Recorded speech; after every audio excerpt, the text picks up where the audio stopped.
Hi, Marcel, the wood butcher, with part 2 of Some Corner Clamps Really Suck. What I meant to do in the first video was to show you the different construction between the two manufacturers that I was talking about, which in this particular case happens to be Irwin and Pony. Okay, I want you to notice on the Irwin clamps, you'll see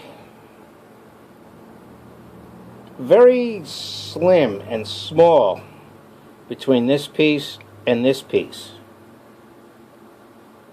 I hope you can see that well enough, right? And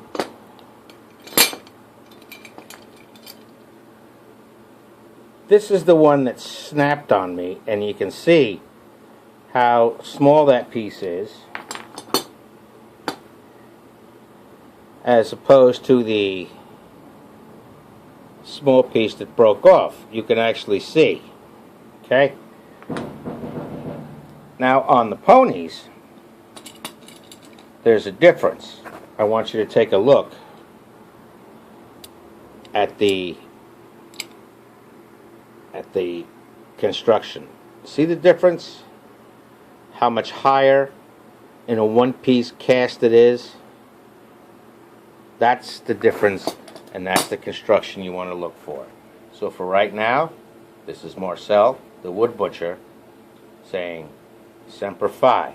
Take care of your eyes, your lungs, and your ears. Bye.